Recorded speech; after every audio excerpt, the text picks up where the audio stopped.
What's up, Cowboy Nation? Really appreciate you all. Thank you all for tuning in. Want to be able to give you guys my thoughts, my insight on Mike McCarthy and also Mike Nolan. Here's the thing. We got a new coach, a new philosophy in the system. Now it's all about the players and the talent and seeing if these guys can evaluate and elevate. Those are the two things that we need to look at. Evaluate and elevate. I sit back and I watch all of the ESPNs. I watch all of the First Take, Undisputed, and everybody beyond talking about Mike McCarthy. Now, I can say this, though. A person with a driven plan, a person with a direct notion of where they're going to go with a team is far beyond greater than what we can think of as it relates to Jason Garrett. Nothing wrong with Jason Garrett. May he have a wonderful career after the Cowboys, wherever he does with himself. Here's the thing that I want to say. Mike McCarthy, first and foremost, is way above 500 winning coach, right? He's a native of Pittsburgh. That means that he's a Pittsburgh Steelers fan. So he's different. He's different. On top of that, he is 7-3 against the Dallas Cowboys all time. So he's been showing us up, right? And I think that he never lost a game in Texas Stadium as it relates to playing against the Dallas Cowboys. That's Mike McCarthy, you see. And then on top of that, if you look at everything from A to Z, it's one of those things that it's a new regime. However, when we look at the total picture of what he's going to bring to the table, is going to be a whole lot different. It's no love affair for the current players that's on this roster. And I told everybody in the previous video about Mike McCarthy that he would like to bring in his guys. He signed a 5-year contract, which is good in my opinion, because when those 5 years are up, Jerry Wayne Jones will be 83, 84, give or take. So what I'm trying to say here, and shout out to you all that's watching, who is Mike Nolan? Mike Nolan was the guy that gave the opportunity for Mike McCarthy. Mike Nolan was also a guy that's the defensive coordinator for the Baltimore Ravens. Oh, where do Mike Nolan come from? For those who ask those questions, he is a direct derivative or a coaching philosophy from Bill Parcells / Noel Turner and Jimmy Johnson. Believe it or not, he have those type of lineage, I guess, if you can say it, if you can put those words together. So that's who Mike Nolan is. He come from those elks. He come from those woods. One can argue and say, well, most of his coaching philosophy come from Dan Reeves. All of those guys have some type of an identity as it relates to coaching. However, Mike Nolan, I'm talking about Nolan now. Mike Nolan failed as a head coach. He went over there to 49ers land, and boy, they had a horrible situation. It's just what it goes with, Cowboy Nation. So what they're going to do is they're going to obtain or retain Kellen Moore. They might keep the offensive line coach, of course, out of that position group. You can say this, I'm going back to the offense. Out of that position group, they did have 3 guys go to the Pro Bowl or what have you. And think about this. The offense was total ranked #1 overall as it relates to overall yardage to what have you. You cannot pull experience from zero, but however, you can gain experience. So Kellen Moore, in conjunction with Mike McCarthy, may be a good situation. It may be a good situation because then he can elevate. He can help elevate, move up some things as it relates to overall philosophy when you're in a money zone, green zone, red zone. See how all of this work out? Oh, what they talk about the defense, Law? Let's go back to the defense. We could talk about that too. The defensive side of the ball with Mike Nolan, who was last year the linebackers coach for the Saints. So here's 2 things that I want people to look at. He was the linebackers coach for the Saints this year, now he's going to be the head defensive coordinator for the Dallas Cowboys. I want you guys to do these 2 things. Normally, the head coaches and the defensive coordinators go back to the people that made them successful when they was coaching. So whatever free agency as it relates to the Green Bay Packers, look for them to squeeze and be pulled on the Dallas Cowboys roster. So I want you guys to look up free agencies for the Green Bay Packers. They may be getting a phone call to say, hey, come on over here to Cowboys land, especially if they played under Mike McCarthy's system. We already got one guy, Randall Cobb, and they will probably do it at a discounted rate, which is good. Also, look at the 49ers, the Saints. Whatever player that used to play for the Saints while Mike Nolan was on that team. Look for them to be guys to be looking at for the Dallas Cowboys. That's just how it goes. Byron Jones is underrated. I feel you what you're saying. Super Bowl time. I'm all hyped. This is from my guy. Shout out to you. Screw Brian Jones, Adrian Soto. Hey, look, whatever type of notion that we had with the players now, it's a whole new system, baby. Whole new system. That's just the reality of it. Shout out to you, Bob Money. Shout out to you, Natasha. Byram isn't overrated. This is from DC. Yes. Here's the thing, Cowboy Nation.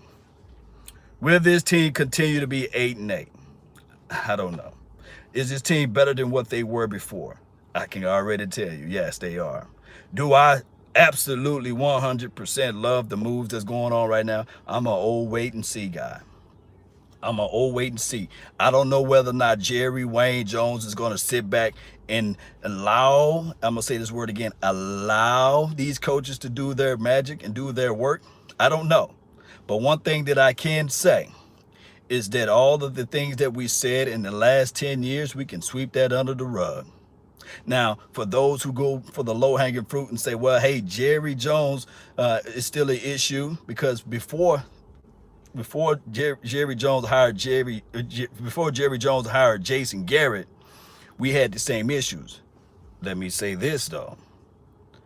And when you look at the coaching staff that we have now, this is nothing like the coaching staff that we had before we had Bill Parcells. You see what I'm saying? I'm not going to go through the names. This is nowhere near the Barry Switzers of the world, what have you. You know, so let's look at football and contextualize it in these sorts of things.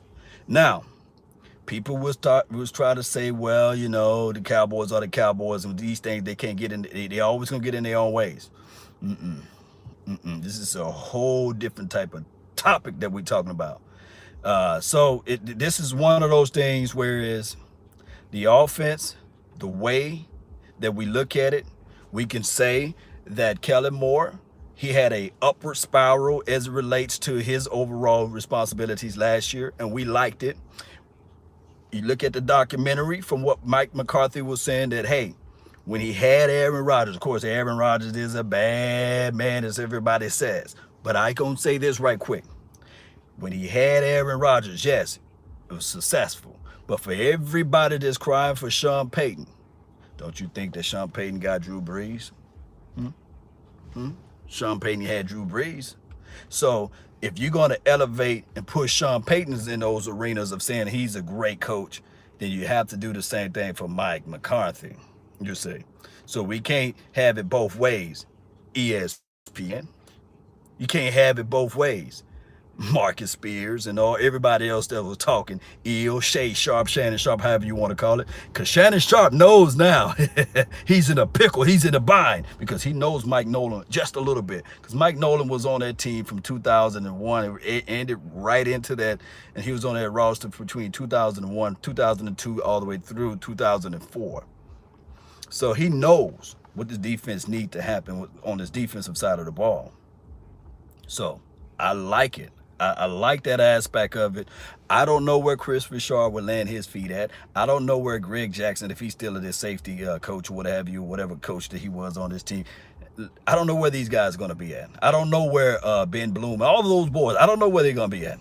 But one thing for sure, I know that this coaching staff, this philosophy is going to be a whole lot different than what they were before. This is a Mike McCarthy is not solid here. He's not what the Cowboys need. Is he? See, here's the thing. Nolan, more turnovers. Yeah, I agree. Here's the thing. The difference between needs and wants. And I want people to understand that. I might have wanted Urban Meyer. You see what I'm saying? But here's the thing. I might have wanted a younger coach or what have you. But what we needed, it's a whole lot different than a want. See, Jerry Jones wanted Jason Garrett. Jerry Jones wanted Jason Garrett to succeed. He wanted a young coach, and he wanted to leverage this franchise and this organization by going through some growing pains. He wanted that. But we didn't need that at that time. That team was at a pivotal state. That team was talented from left to right. And just like this team is talented from left to right. And the thing that we definitely don't need is a sitting there saying a coach in training, a coach waiting to learn this, a coach learning how to do situational football. And one thing for doggone sure I can tell you right now, that Mike McCarthy is great at situational football. Oh Lord, where you coming from? Well, let's do your research. He come from Marty Schottenheimer's system. In 1993, I want you guys to pull up the resume. The brother started off in 19 of 93. Huh?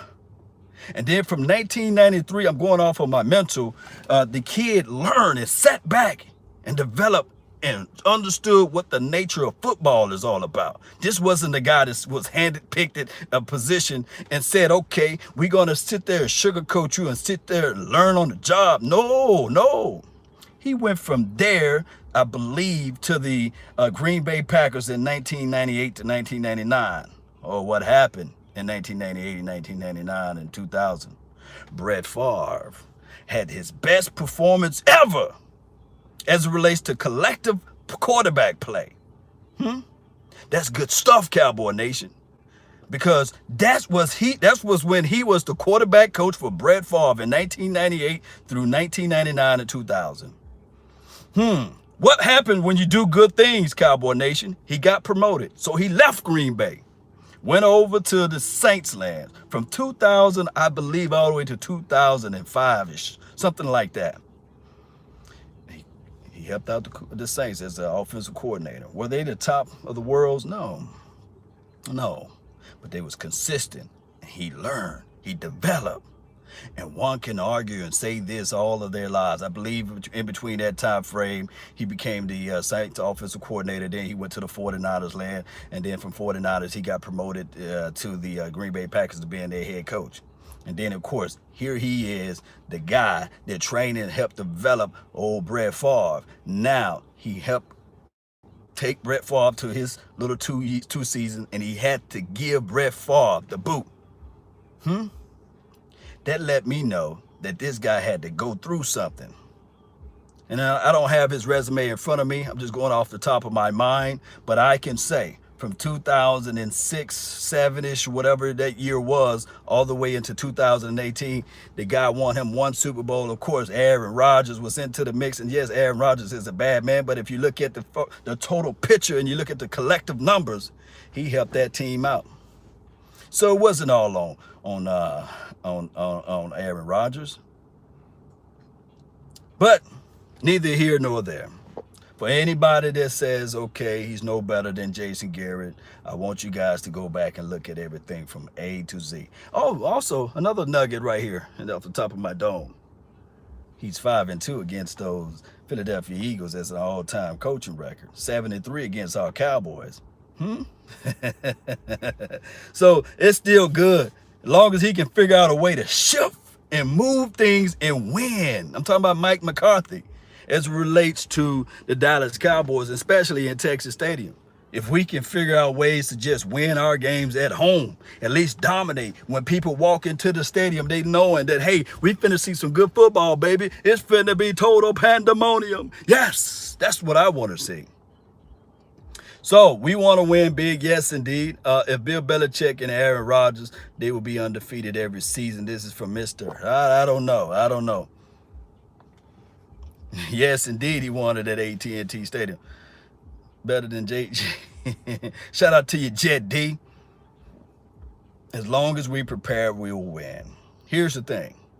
Have anybody ever got fired from a job? Have anybody lost their job? Have anybody had some setbacks? Have anybody stomped their toe and they said, dang it, I should have moved that coffee table? But I guarantee you, you move that coffee table and you know where that coffee table is at once you stomp that toe on that coffee table. 9 times out of 10, you don't hit your toe on the coffee table for more than once or twice, right? You hit that coffee table with that. Don't let it be the pinky toe. Boy, don't let it be the pinky toe. You're going to cuss. You're going to scream. You're going to shout. You're going to say, mother sucker. You know what I'm saying? Even if you don't cuss, you're going to squeeze something out of it, right? So what I'm trying to say, Cowboy Nation, Mike McCarthy, He stumped his pinky toe. You see, those in the chat box that can relate, they laughing right now. That brother stumped his pinky toe. He said, "Ah, shit." So what he did is he broke the table down. He went and dissected from inch to inch. And he said, "This is why I stumped my toe." He went and called some ex-coaches and said, "Hey, y'all come out here too. And let's see and review this tapes on where we stumped our toes." And that's what he did for a whole year, 365 days. The brother went and looked back at everything that he messed up on. He said, "You know what? First and foremost, I was bland. I was vanilla way too much." Because I was so used to just running back and sitting back and letting Aaron Rodgers win the game for me. I know for sure that I need to make these necessary adjustments. Let me bring some analytics in. Now, there's an interview going out. It's 35 minutes. It's about the driest interview you can ever watch. But it's on the YouTube. Mike McCarthy, he sits down with somebody. I forgot his name. I think it's Peter King or somebody. It's the driest interview you can ever sit back and watch for 35 minutes. But the best thing that I sat back and I watched that interview, the driest interview of all time, I saw how Peter King was trying to dig into his side and say, it must feel bad for those Green Bay Packers to remove you out of that situation. It must feel horrible for the Green Bay Packers to get you out of the paint, basically. And he kept dodging. He kept dodging. He kept dodging. But he went back to saying this right here, the most valuable thing that I took. Shout out to you, Say Prime Time. Really appreciate you. The most valuable thing that I ever took from there is consistent nature of getting back to football, saying, I made a mistake. I know where that coffee table is at now, and I'm for damn sure not finna hit my pinky toe. I'm gonna rally my troops together. We're gonna refocus, understand the nature and the science of football, get back to what I know what can work. A lot of people was dogging out Marvin Lewis. He mentioned Marvin Lewis in that same interview, around the 29-minute mark, if you can still stay awake all the way up to that point of that particular interview. And he said he started off 1-4 or something like that. And Marvin Lewis gave him a phone call. And that phone call revived and rejuvenated whatever it did to him. And he finished that season 8-8.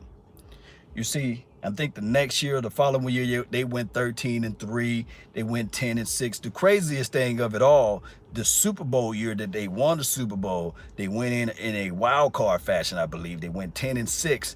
Remember, we're not that far away from removed from being 10-6, and they went on a run from there. You see. However, Marvin Lewis had to do some research and some study groundwork on him. Defensive coordinator for the Ravens in 2000 and 2001. Direct reflection of Mike Nolan as well. See how this thing all work out? Mike Nolan gave Mike McCarthy an opportunity. Follow me when I say this. Marvin Lewis gave Mike Nolan the opportunity. Mike Nolan is now, you see what I'm saying, was at Saintsland. Now that they finna break up their team a little bit as relates to coaching staff, Mike McCarthy reached out to Mike Nolan. You see how all of the circle works its way out? I'm not saying that this team is going to go on a run like the Golden State Warriors when they changed out the coaching staff. But what I'm trying to say is, what I'm trying to put out there to the universe is that now you got two guys that's hungry, that's been cast aspersions on, denigrated, sullied, and all of these things. And now we can pull together some resources and figure out ways to win games. Nobody given an opportunity, just hand it to them. You see, everybody had to earn. Everybody was sullied and denigrated. That's what I like. You're back against the wall, and there's no favoritism. Now, we would know more about this team if we see some retreads as it relates to Jason Witten coming back to be a coach. We would know more about this team if Sean Lee all of a sudden have a major role within his defense as it relates to coaching and these sorts of things. Because we know that will be outside of the norm. We know for sure that there'll be Jerry Jones fingerprints. But if Jerry Wayne could look back and say, hey, I want to see a Super Bowl before I turn 84, because he signed to a 5-year contract. If Jerry Wayne Jones want to see that Super Bowl, he would sit back. He can still collect the credit, and allow Mike McCarthy to do his thing.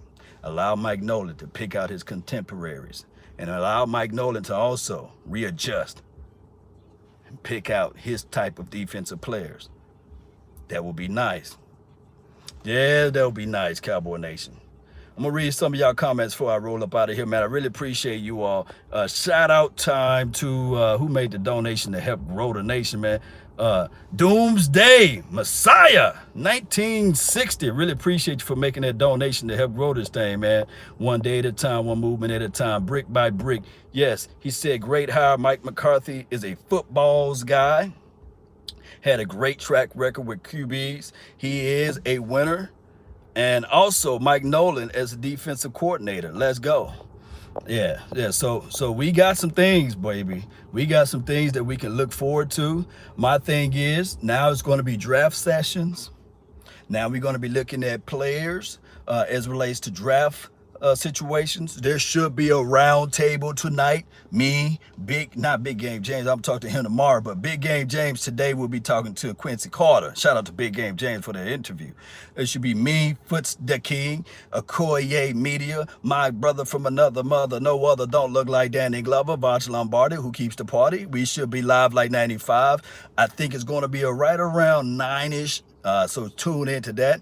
And we're going to do the round table. Grant Dilpet, yeah, I like him. However, if we have an opportunity to get some more pressure out there, if Justin Hubert falls, because I've seen some mock draft that he falls to the 15th, 16th, then the Cowboys might move up and get him.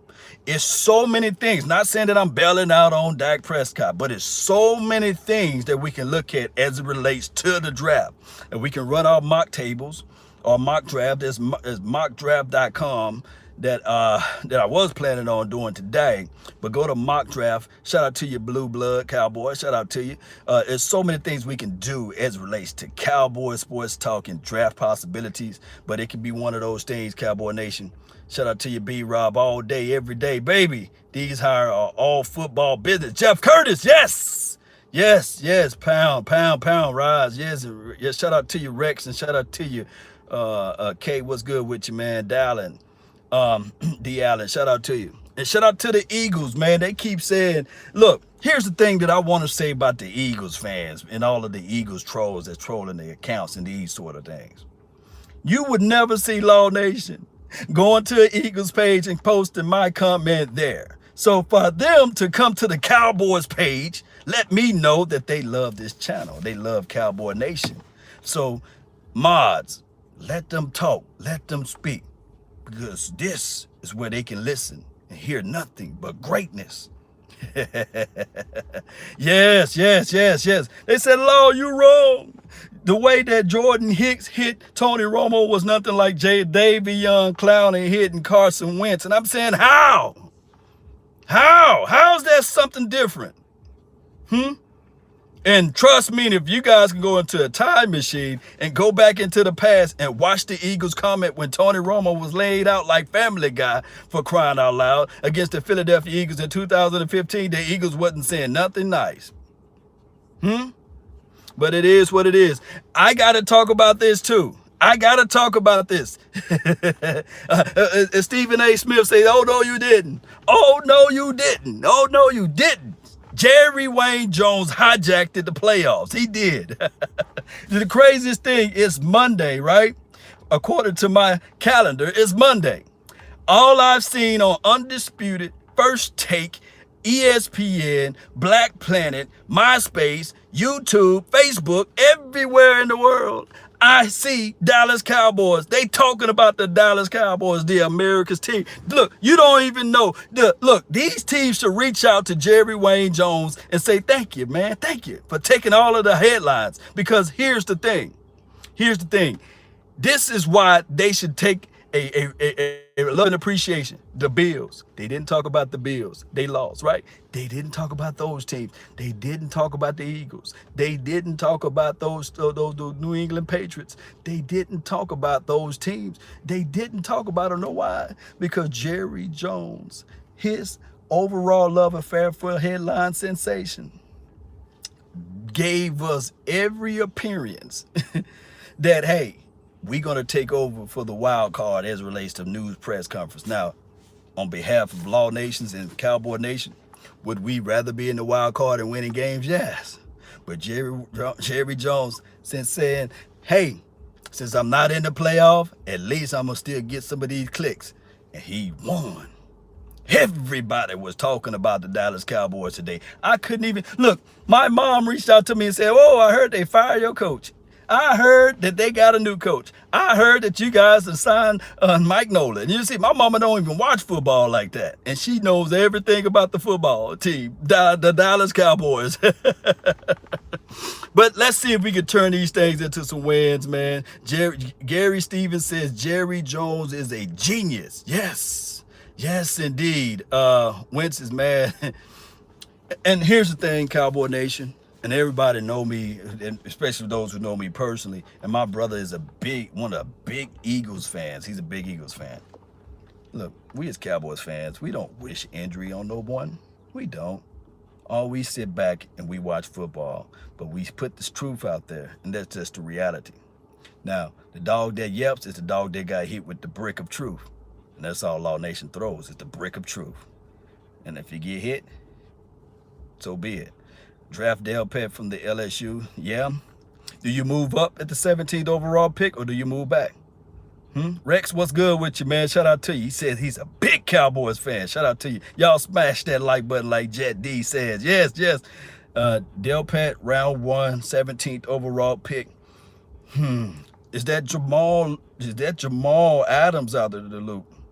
Because remember, this is a whole different staff now. This is a whole different philosophy now.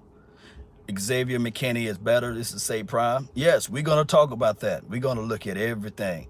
Mike would change our game. Yes, we need that. Which Mike? See, now we got two Mikes on this. We got Mike, the defensive guy. We got Mike, the offensive guy.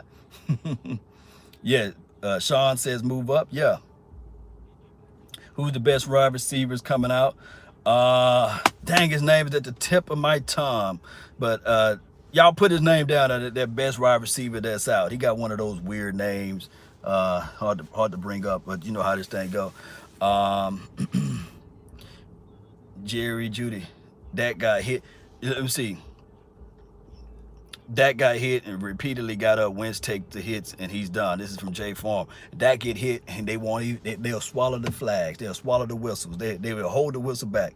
Also, that Hicks kid, although I don't think he played for the Eagles anymore, he hit Dak Prescott, I think in 2016, the same way Tony Romo got hit. Yeah, CD or something like that. That receiver, I believe that's his name. CD Lamb. Yeah, CD Lamb. Yeah, appreciate you.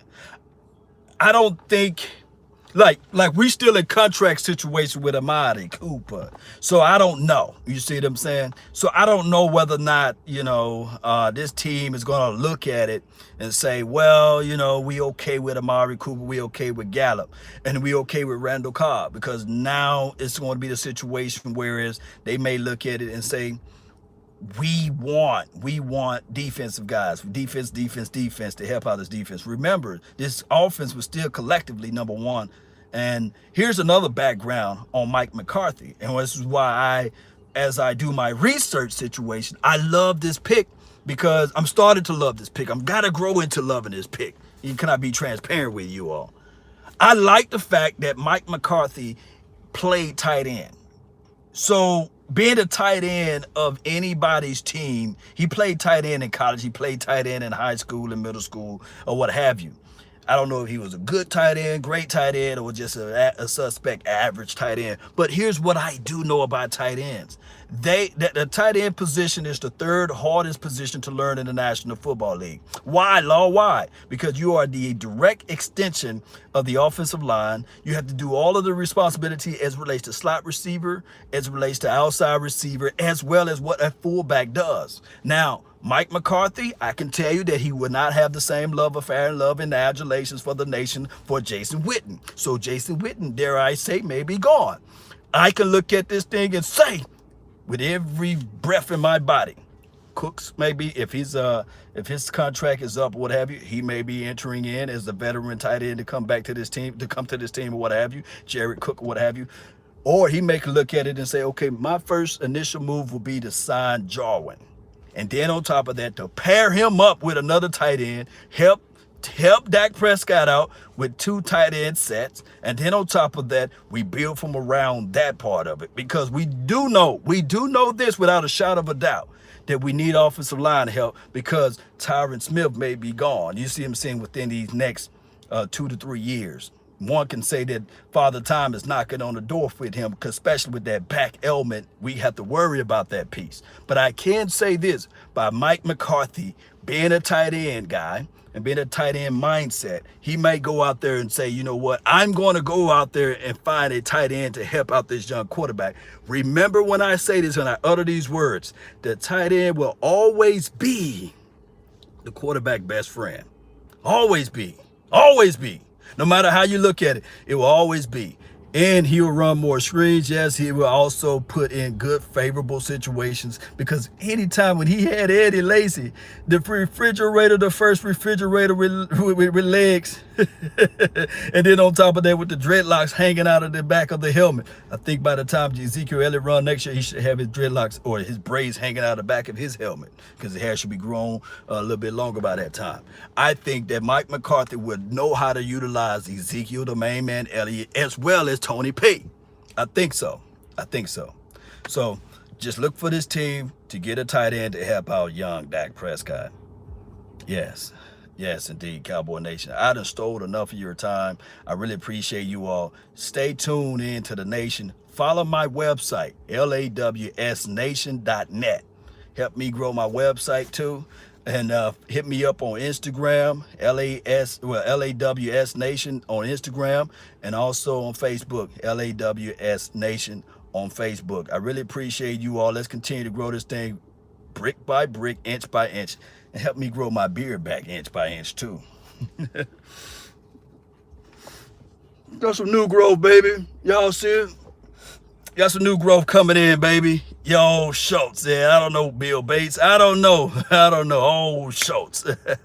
Yes, indeed, Cowboy Nation. Let's continue to grind. That's been my time. I really thank you all for yours. And remember, you're listening to nothing but the best. Let's go. Beer gang. Baby beer gang now, though. Baby shark. Do. It's a baby shark beard. Let's go. Shout out to you all, man. I'm out. Peace. Love Cowboy Nation. Love all of you all. Let's go. Let's go. Oh, before I go, post me some free agent guys that we got to look at, and also post me some draft pick guys that we need to take a look at. A real good deep look at. Yes. Yeah, let's go, Cowboy Nation.